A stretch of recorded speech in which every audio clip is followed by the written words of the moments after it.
el Foro de Madrid se desarrolló en Lima. Este va a ser el tema de análisis, el llamado Foro Regional Madrid 2023, perdón. Participaron más de 800 personas, es una iniciativa de Fundación Disenso, fundación vinculada o dirigida en buena medida por el partido de derecha radical español Vox. El objetivo fue denunciar, y cito, el plan internacional de desestabilización promovido por el Foro de Sao Paulo, el Grupo de Puebla y sus gobiernos afines. Participaron personajes como Rafael López Aliaga, alcalde de Lima, que fue uno de los primeros firmantes de la Carta de Madrid, documento fundacional de este foro, y desde Madrid participó el líder de Vox, Santiago Abascal, que es presidente de la fundación que organiza el evento, Disenso, así se llama la fundación. Y Abascal mostró su admiración por el pueblo peruano, cito, por haber dado una lección al mundo entero de cómo se puede hacer frente a los carteles del Foro de Sao Paulo y del Grupo de Puebla, a los que calificó como organizaciones criminales que quieren someter la soberanía de nuestras naciones, acabar con nuestras libertades y con nuestras instituciones democráticas. Vox se fundó en 2013 y en la Unión Europea, en el Parlamento Europeo, es parte del Partido de los Conservadores y Reformistas Europeos, el menos radical de los dos partidos paneuropeos de derecha radical representados en el Parlamento Europeo. Como indiqué, este es también el tema de análisis, y diría lo siguiente, a ver, yo concuerdo con las críticas a por lo menos buena parte de los partidos del Foro de Sao Paulo. Creo que parte de la izquierda continental es autoritaria y busca tener injerencia en asuntos internos de otros países, pero lo mismo se puede decir de este foro, o sea, como vamos a ver, de hecho. Pero lo primero que quisiera decir es que, si bien yo creo que algunas de las críticas contra la izquierda continental por autoritarismo son válidas, creo que Nicaragua, Cuba, Venezuela son dictaduras, que Evo Morales candidató inconstitucionalmente para la reelección en 2019, y que gobiernos de izquierda violan sistemáticamente la división de poderes y los derechos humanos, los gobiernos mencionados, por ejemplo, incluyendo el boliviano. Por otro lado, creo que lo mismo se puede decir en parte de algunas de las fuerzas representadas en el Foro de Madrid. Empecemos con Vox. Santiago Abascal, el líder de Vox, ha declarado en más de una ocasión, y cito, que Vox no tiene posición sobre Franco, es decir, sobre el dictador que intentó dar un golpe de Estado que derivó en una guerra civil, que llevó a la constitución de una dictadura bajo su égida de casi 4 décadas.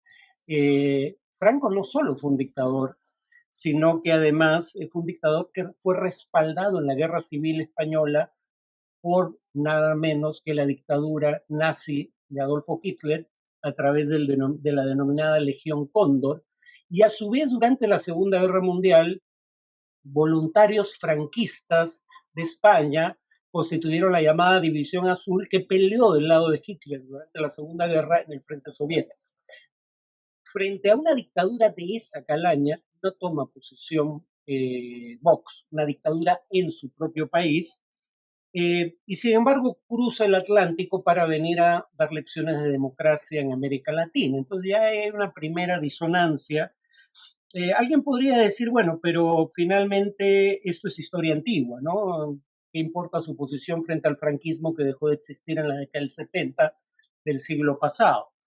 Bueno, pero entonces veamos cuál es la posición que tiene ahora respecto a la democracia en Europa o en el Perú.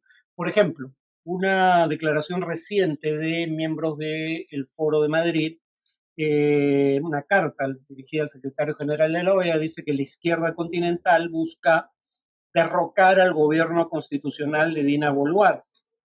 Habría que recordar que la mayor parte de quienes firman, por lo menos peruanos y españoles, de quienes firman la Carta de Madrid, el documento fundacional del Foro de Madrid, consideran que, en su momento consideraron que Dina Boluarte fue elegida a través de un fraude electoral. Si fue elegida fraudulentamente como vicepresidenta, su asunción del mando presidencial, en principio no sería constitucional, dado que fue producto de un fraude. Más aún, el diputado de Vox, Víctor González, en el Congreso de los Diputados de España, dijo que en la segunda vuelta del Perú, dato falso, por cierto, votaron 40.000 muertos. ¿Cómo así quien fue elegido a través de un fraude en donde votaron 40.000 difuntos, de pronto es aceptada como gobernante constitucional del Perú? Eh, Además, no solo la acusan de fraude, y hay más de una teoría de fraude. Keiko Fujimori dice que solo hubo fraude en su contra en segunda vuelta. López Aliaga dice que hubo fraude en su contra en primera vuelta y en favor de Keiko, pero en contra de Keiko Fujimori en segunda vuelta. Hay teorías del fraude para todos los gustos, y no solo consideraban que llegó al gobierno con fraude, sino que le llamaban Dina Dinamita, por la presunta connivencia con el terrorismo del gobierno del que ella formaba parte, el Pedro Castillo, o Dina Dinámica, por algo que ahora ha quedado claro que era cierto, la acusación de que participó en un financiamiento no declarado de campaña, cosa que es ilegal en el Perú, es un delito desde 2019. De pronto, Dina Dinamita, Dina Dinámica, la Dina Fraudista, fue elegida a través de un fraude, de pronto es presidente constitucional del Perú, ¿no? Claramente aquí, digamos, la verdad es aquello que convenga en un momento dado políticamente, no lo que se atenga a los hechos. Jorge Martín Fría, de la Fundación Disenso, fundación que, como dije, organizó el foro, rompió durante el evento acuerdos del Foro de San Pablo que propone el adelanto de elecciones en el Perú. Lo que, sin embargo, no parecía saber es que, según diversas empresas encuestadoras, en el Perú entre 80 y 90% de los ciudadanos está a favor del adelanto de las elecciones. Esto no es algo que se le ocurrió al Foro de San Pablo, que tiene sus propios motivos para proponerlo, pero que es algo que existía en la agenda política peruana antes, y más aún, hasta diciembre de 2022, la propia Dina Boluarte era partidaria de un adelanto de elecciones. Propuso una reforma constitucional para ese fin y la gran mayoría de los congresistas, incluidos algunos que firman las declaraciones del Foro de Madrid, la gran mayoría de los congresistas en el Perú, incluyendo los congresistas de derecha, votaron en favor de la reforma constitucional que habría permitido el adelanto de elecciones si hubieran votado por ella en una segunda legislatura. Solo lo hicieron una vez, con lo cual no basta para la reforma constitucional, pero 93 congresistas de 130 votaron a favor en una primera legislatura para adelantar las elecciones en abril de 2024. Ahora resulta que eso era consenso en una amplia mayoría de la población y además en una amplia mayoría del Congreso con la anuencia del Ejecutivo, es una propuesta del Foro de San Pablo inaceptable, ¿no?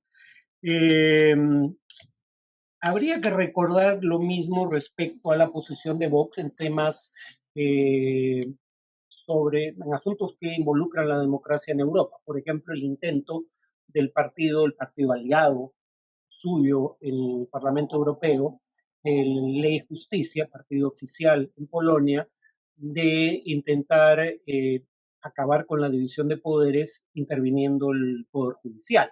Eh, es, digamos, fue acusado el gobierno polaco de manera explícita por la Comisión Europea ante el Tribunal Europeo de Justicia, y este tribunal encontró responsable del delito imputado, o en todo caso de la violación a los principios del derecho comunitario imputada, eh, al gobierno polaco, que cambió su decisión, pero Fox apoyó al gobierno polaco, no el fallo del Tribunal Europeo de Justicia, ¿no? En el caso de Hungría, según un pronunciamiento del Parlamento Europeo, se habría producido una, cito, ruptura de la democracia, el Estado de Derecho y los derechos fundamentales, y esto sería consecuencia de, cito nuevamente, los esfuerzos deliberados y sistemáticos del gobierno húngaro. Repito, esto es un pronunciamiento del Parlamento Europeo. Votan a favor 433 de los 534 congresistas o eurodiputados que participaron de la votación, incluyendo 5 de las 7 bancadas representadas en el Parlamento Europeo.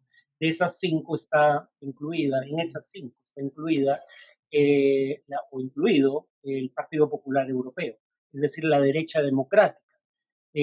uno de los partidos de derecha radical que vota en contra de la resolución que establece lo obvio. En Hungría ya no hay democracia, el régimen húngaro se ha apropiado del poder judicial, es Vox. Entonces, Vox viene a dar lecciones de democracia en América Latina, pero no parecen importarle en lo absoluto en Europa. Más aún, ¿quiénes se invitan? Bueno, voy a pasar por la amplia lista de participantes latinoamericanos de este tipo de foros, pero firman acuerdos o propuestas, cartas, etcétera, del Foro de Madrid, los hijos de Bolsonaro, y fue invitado al evento en Lima Ernesto Araújo, el que fue canciller de Bolsonaro durante su gobierno.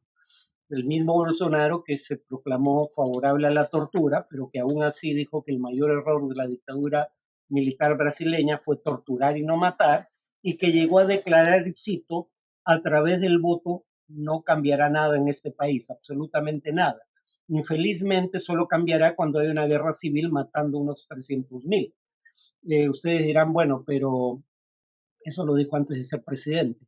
Sí, pero siendo presidente, uno decretó que las Fuerzas Armadas debían conmemorar el golpe de Estado de 1964 contra el gobierno democráticamente elegido de Joao Goulart, y cuando fue derrotado en las elecciones de 2022, no solo no aceptó su derrota, sino que sus partidarios fueron a pedir un golpe de Estado ante las puertas de los cuarteles militares, haciendo el saludo nazi, cosa por la cual, digamos, se emitieron comunicados de protesta de las embajadas de Alemania e Israel, eh, y por último sus partidarios tomaron por asalto eh, la sede de los tres poderes del Estado en la capital, Brasilia.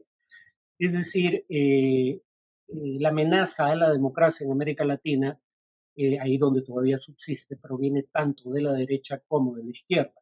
Y algo que es relevante para el caso peruano, lo hemos visto con los intentos de golpe sucesivos de Fujimori en 92 y Castillo en 2022, eh, si bien hay autoritarismos tanto de derecha como de izquierda, la amenaza autoritaria proveniente de la derecha puede tener apoyo de los poderes fácticos o puede aspirar a tenerlo, fuerzas armadas, policiales, gremios empresariales, grandes medios de comunicación, cosa que claramente no ocurre con los intentos de deriva autoritaria de gobiernos de izquierda.